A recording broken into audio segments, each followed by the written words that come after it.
Muy buenas noches. Sean todos y todas bienvenidos a esta noche de museos de enero del 2021, ocasión en la que el Museo de Arte Moderno ofrece para ustedes un recorrido virtual, por supuesto, son tiempos de pandemia, para la exposición Constelaciones de Remedios Varo, que actualmente se exhibe en el Museo de Arte Latinoamericano de Buenos Aires. La Secretaría de Cultura del Gobierno de México, a través del Instituto Nacional de Bellas Artes y Literatura, organizó esta exposición en Buenos Aires, que comienza con un retrato. Es una obra del acervo del Museo de Arte Moderno, original de Emilio Basbiaud, y donde podemos observar a Remedios Varo devolviéndonos la mirada.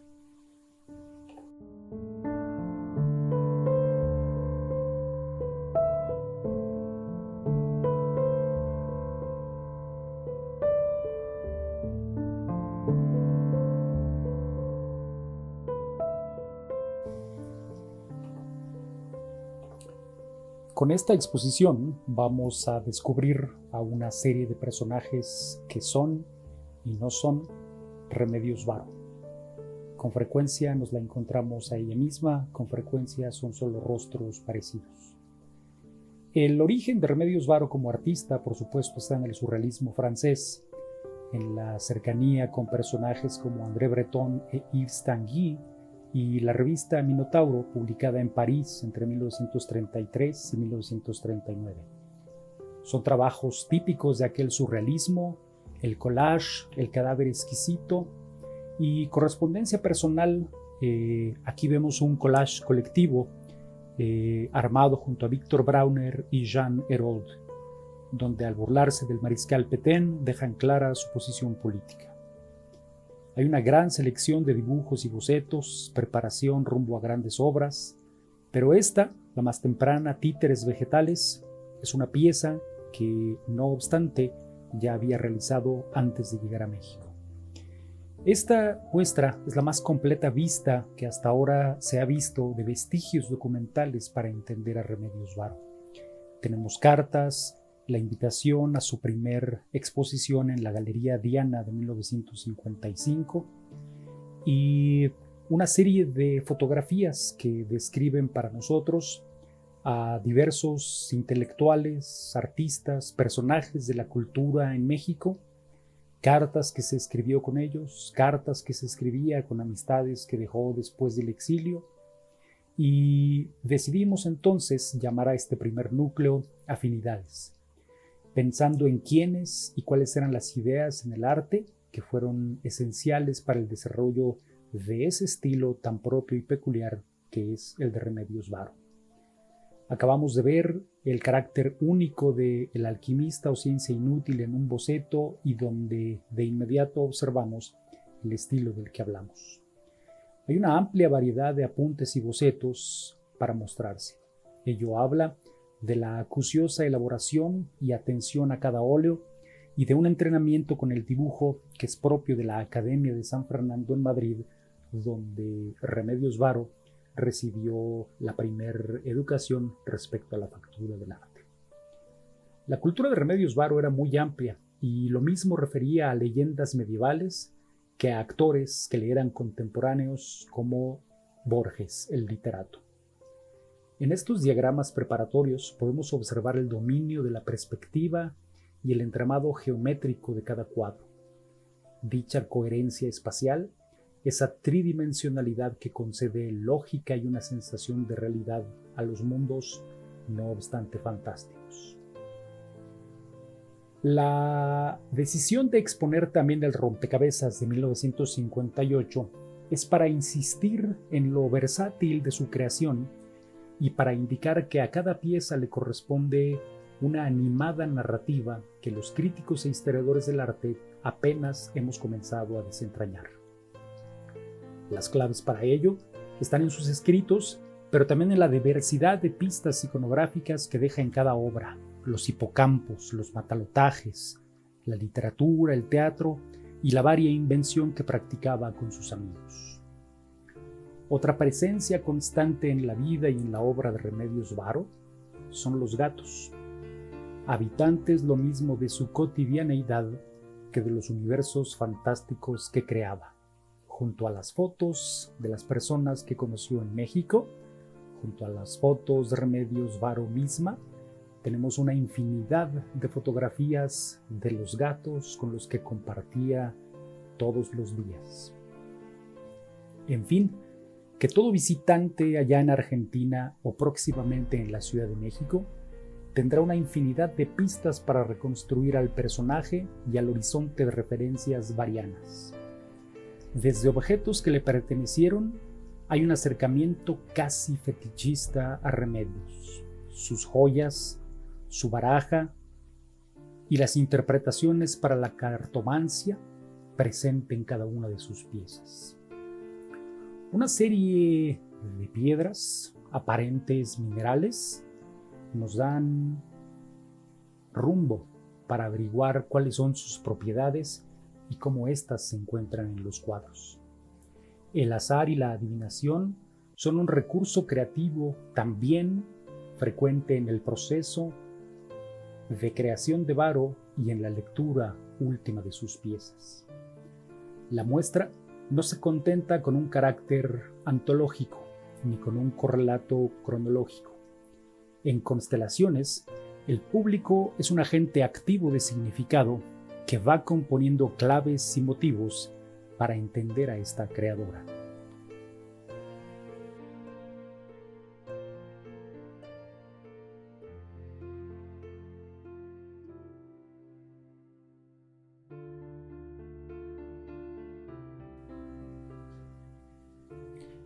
Cambio de tiempo. Las almas de los montes, dolor reumático, vejez, gitana y arlequín son títulos para estos cuadros de Remedios Varo. Pero en ellos y en otros se nota que el dispositivo poético, la potencia de esos títulos, lleva hacia otras lecturas, dialoga con el espectador y nos hace partícipes de la escena descrita. Insomnio, por ejemplo, invita a ser actor en ese escenario y confrontar a la criatura etérea que nos mantiene en vela. En toda su obra hay una vinculación profunda con el que mira. De particular importancia para la muestra es Ícono de 1945 y Propiedad del Malva, una escena cósmica y volátil contenida en una caja de madera con un arco apuntado y que trae a la mente altares góticos o adoratorios del 480. En el interior de las puertas hay inscritas dos letras que podrían ser una alusión a Georg Gurdjieff, el místico ruso armenio y cuya prédica Remedios Varo conoció en México junto a Eva Sulzer, la fotógrafa suiza y gran amiga suya. Esa ventana que Ícono ofrece hacia otro universo nos pone a mirar una torre. En el juego indio que los árabes llevaron a Europa y hoy conocemos como ajedrez, la pieza de la torre es también un carruaje. La palabra árabe ruk, que designa a una torre en el ajedrez, recordemos que en inglés esa pieza se sigue llamando rook, es también una mítica ave, un vehículo. Y si las letras en cada puerta no son una G, sino una C, y la caja de Ícono abre sus puertas como un libro, pensemos entonces que la palabra árabe para libro es kitab y que la palabra también árabe cifra señala lo mismo un número que el vacío. Quizá nuestra interpretación de la obra deba transformarse, y esa es la máxima virtud de esta exposición, que reúne cuadros y documentos abriendo vías para conocer mejor a Varo más allá de los saberes convencionales de los lugares comunes repetidos. En 1957, Remedios pintó una carta de tarot. Hay al menos otros dos personajes que se agregarían a aquella baraja, pero más allá de dos bocetos y un arcano terminado, no sabemos más del peculiar modo en que Varo concebía su propio mazo adivinatorio. Queda claro, sin embargo, que los diversos signos que componen la obra de Varo aún necesitan de nuestra atenta observación y de rastrear su más acertada lectura. Los preparatorios para Ascensión al Monte Análogo de 1960 remiten a la novela de René Daumal, donde un científico emprende el viaje hacia aquella montaña en la que una misteriosa roca puede combar el espacio en su entorno. Otra vez, la geometría euclidiana y las posibilidades de trasponer sus axiomas en la pintura son las obsesiones de Varo. Los bocetos para Música Solar de 1952 y El Flautista de 1955 prueban el otro gran interés de Varo para hacer perceptible lo efímero, la plasticidad del sonido. Ese es, además, un postulado de la alquimia, que las melodías presentes en la naturaleza tienen un efecto sobre el espíritu humano y cómo las fugas imitan el camino del adepto intentando hallar la piedra filosofal. La clase de creación que ocurre cuando se verifica un acto mágico, lo que nuestra protagonista hace al levantar con su música las piedras que edifican aquel zigurat, esa taumaturgia es una imagen que Varo explora constantemente. De ropajes atemporales y con textura andrógina, nuestro héroe aquí parece provenir de una dimensión paralela y de la que se desprende. Se trata de una especie de Orfeo, aquel poeta y profeta mitológico del panteón griego, y en cuyo ritual se explican los misterios que aquejan a una humanidad dividida y conflictuada entre el cuerpo y el alma.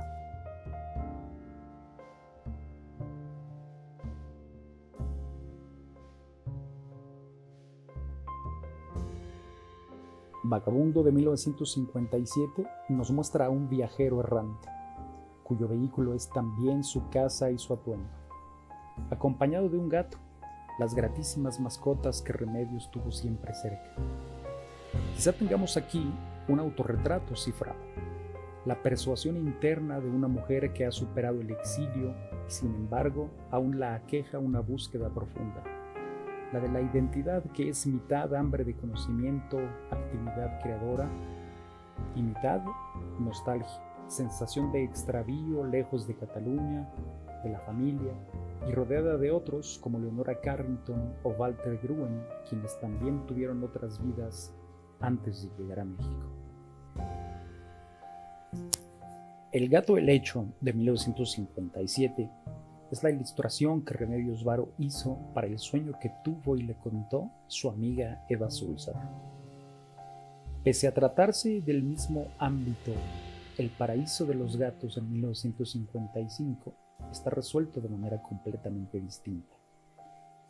En el primero hay frottage y otros esgrafiados que dan una textura variada a la superficie pintada, mientras que en el segundo vemos pinceladas suavísimas y pacientes que revelan un paisaje del juego de luces y sombras iluminadas trazo a trazo. Finalmente, Simpatía o la rabia del gato de 1955 configura ese asalto común en los felinos cuando invaden el espacio de sus humanos, especialmente cuando se les halla absortos y ocupados para demandar atención con el chisporroteo de energía y pelos, de regocijo y satisfacción por el orden que han alterado.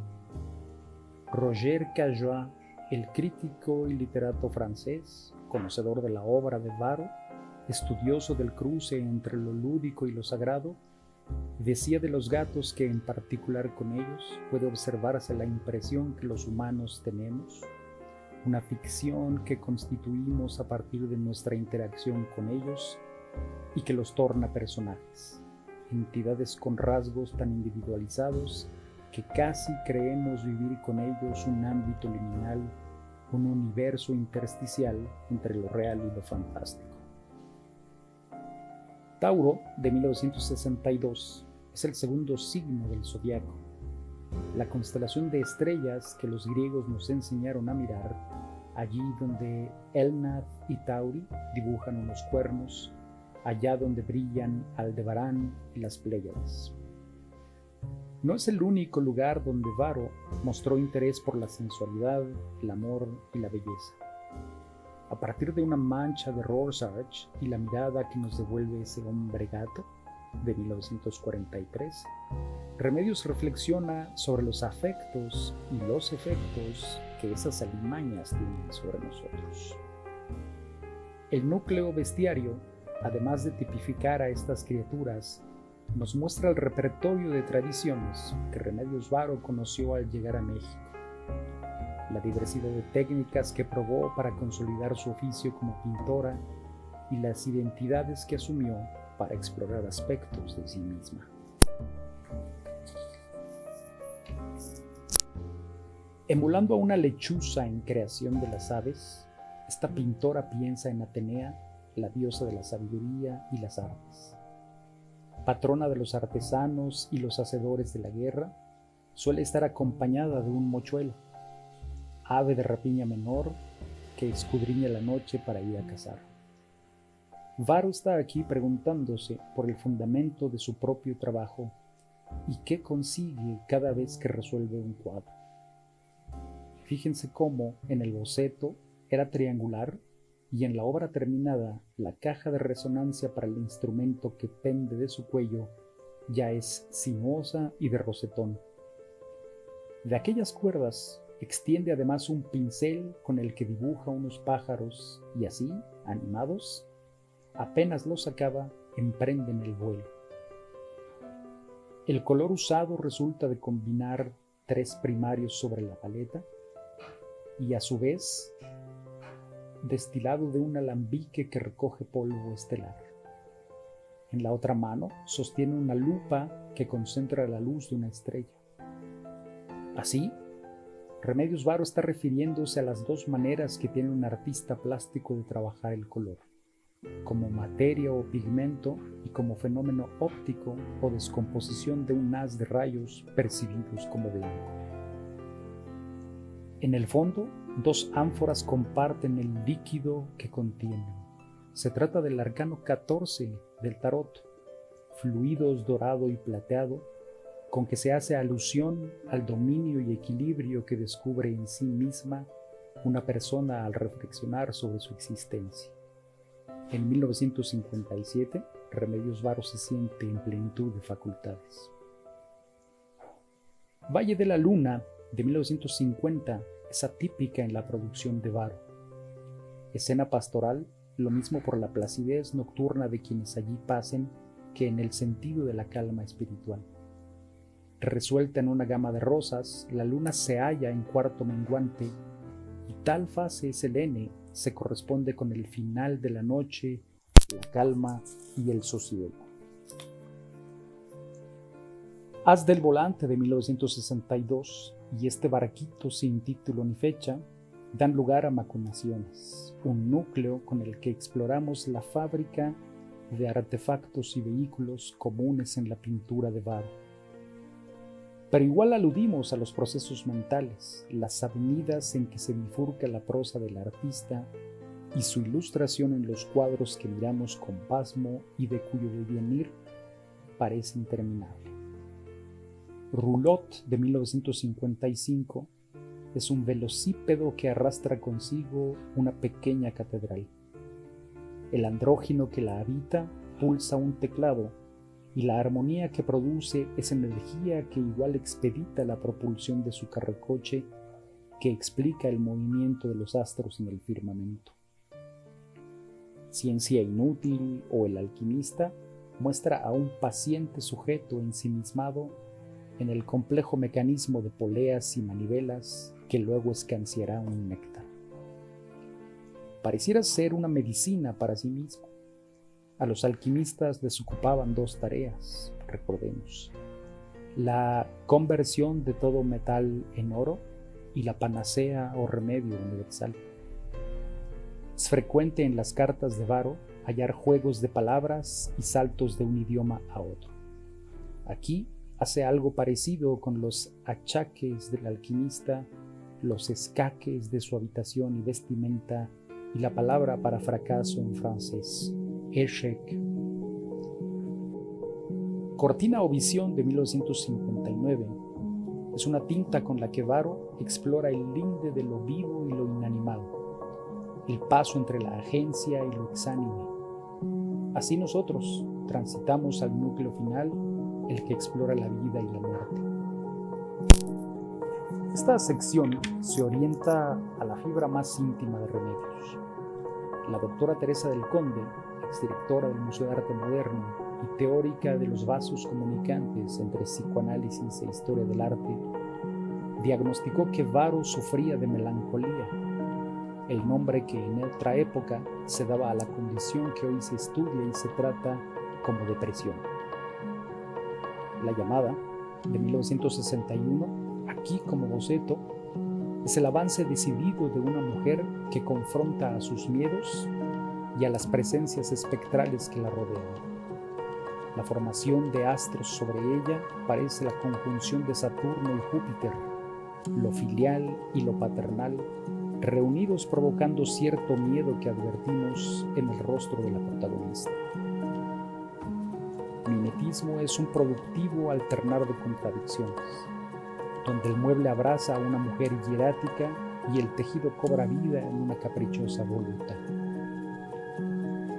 Observados desde abajo por un cauteloso gato, los personajes en este cuarto, desde su silencio, sirven al efecto de tornarse en un grito con el que Remedios Varo sufre y se exaspera en aislamiento, bloqueo creativo o en general con el confinamiento hogareño al que estaban sometidas las mujeres en esa época.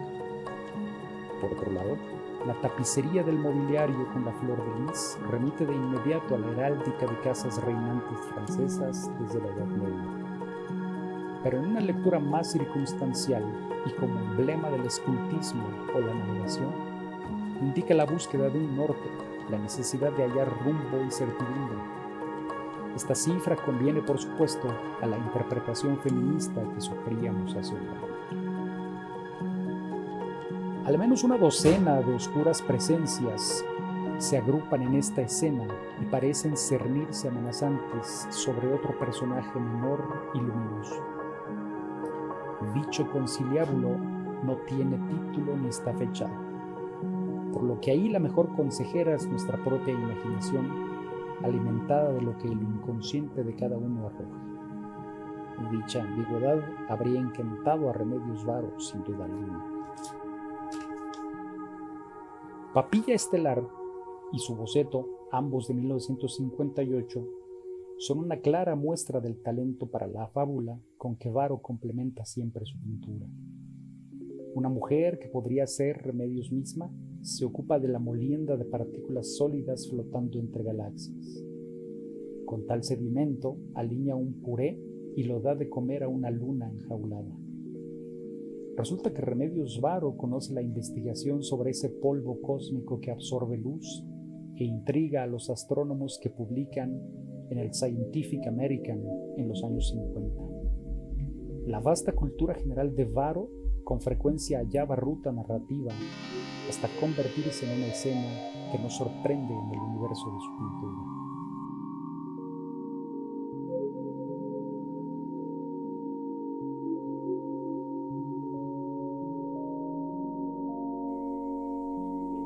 Una mujer camina afuera de un edificio. En una de las puertas se lee Dr. von J.F.A. Ella se ha quitado una máscara, carga consigo un curioso neceser y parece deshacerse de una cabeza masculina que sostenía por la barba. Desembozarse es alusión obvia a una liberación. Las iniciales hablan de los tres fundadores de la investigación del inconsciente: Sigmund Freud, Jung y Adler. En el costurero hay un reloj, un uso y una llave. Finalmente, no podría, como dice el título, sin duda, esa mujer es Juliana González, quien conoció a Varo a través de su maestro, el filósofo catalán exiliado en México, Eduardo Nicol. Juliana González era su alumna y con él se aproximó al psicoanálisis como síntoma para una crisis de la ética en nuestra cultura.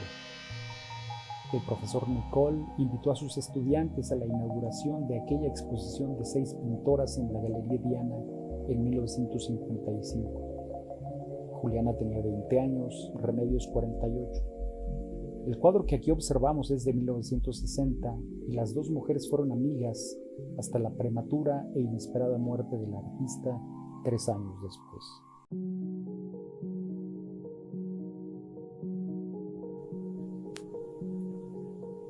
Además de los cuadros entregados en comodato al Museo de Arte Moderno y declarados patrimoniales por el Estado mexicano, la exposición se nutre del archivo que dejaron como legado al Museo de Arte Moderno Walter Gruenberger, último marido de Remedios Varo, y Ana Alexandra Varsoviano Newman, compañera de Gruen a finales del siglo XX. El cuadro La Huida había sido donado al Instituto Nacional de Bellas Artes y Literatura desde 1993. Pero las otras 38 piezas fueron objeto de un complicado litigio que se resolvió idealmente hasta 2001. El 1 de septiembre de 1963, el jurisconsulto holandés naturalizado mexicano, Dr. William Floris Margadant, dio fe del contrato de cesión de derechos con que Remedios Varo facultaba a Walter Gruen para proteger y mantener íntegro el conjunto de su obra. La primera exposición organizada por el Estado mexicano se llevó a cabo en agosto de 1964 en el Palacio de Bellas Artes, sede entonces del Museo Nacional de Arte Moderno, y un mes antes de que se inaugurara este museo desde el que les hablamos. En el artículo 4 de la Constitución Política de los Estados Unidos Mexicanos se reconoce como derecho humano el acceso a la cultura, y hoy estamos complacidos y orgullosos de poder compartir también esa obra a Remedios Varo con todos ustedes. Hablemos entonces de La Huida. Pintado en 1961, y quizá el cuadro que de manera alegórica más cerca nos pone de una clave autobiográfica, La Huida es un viaje de transformación y una travesía sin fin. Ese es un tropo constante en la producción de Remedios Varo. En el retrato de esta pareja que emprende una aventura, Remedios decide cómo va a trenzar sus recuerdos y otras explicaciones sobre el destino y el devenir de su propia historia. Una vez más, utiliza aquella tradición alquímica donde el protagonista de una historia no sabe a dónde ni por qué, pero debe emprender el camino. Al final de ese misterioso e incognoscible viaje, lo que encontrará es su propia identidad. Ese personaje principal sabe que debe iniciar la travesía, pero ignora qué más va a ocurrir. El héroe masculino de esta huida ha transformado su propia vestimenta en la vela que, impulsada por el viento, mueve el navío sobre el que viajan. Hay que observar detenidamente, sin embargo, para notar que es la muchacha quien sostiene la manivela que gobierna el timón. Es ella quien está al mando y decide el rumbo de ese viaje. Además, en esa clave alquímica con la que Varo cifra su narrativa, el agua es un elemento femenino, el viento, por el contrario, es principio masculino, y la niebla que juntos forman es el amor como potencia transformadora para lo real. Este cuadro es la parte final de una trilogía que completan Hacia la Torre y Bordando el Manto Terrestre. Los amantes han sido identificados como Remedios Varo y Gerardo Lizárraga, artista español y primer esposo de nuestra pintora. Aunque podría ser también Benjamin Peret, el poeta surrealista con el que sale de Barcelona y llega a París remontando los Pirineos. Cuando el ejército nazi alemán ocupa Francia en el verano de 1940, Benjamin Peret y Remedios Varo se exilian rumbo a México. Habían escapado ya de la Guerra Civil Española, ahora deben escapar de un conflicto geopolítico como el de la Segunda Guerra Mundial.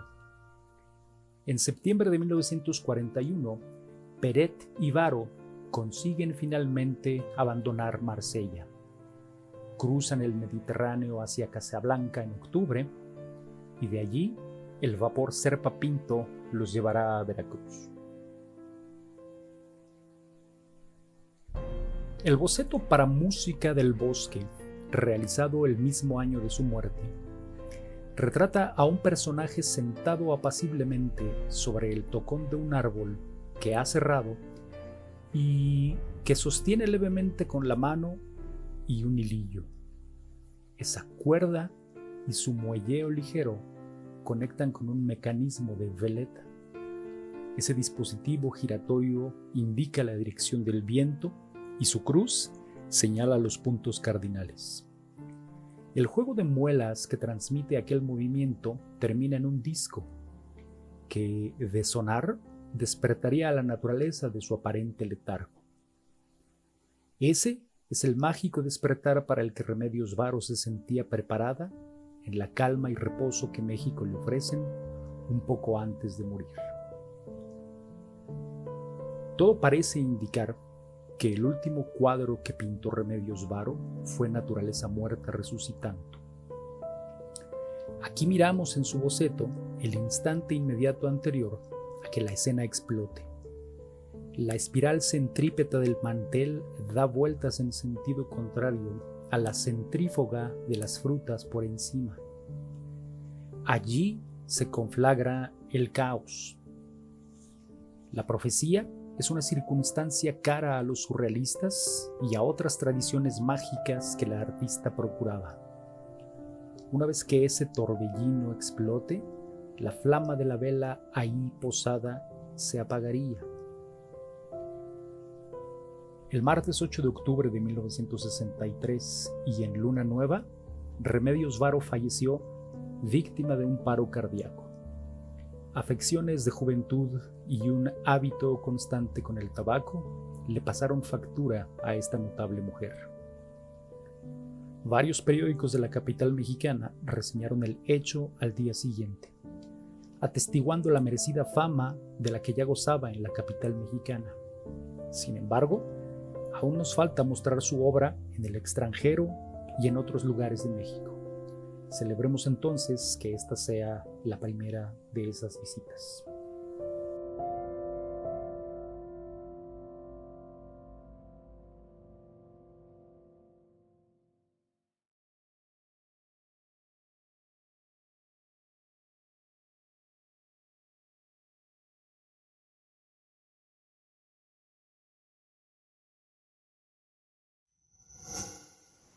Gobierno de México.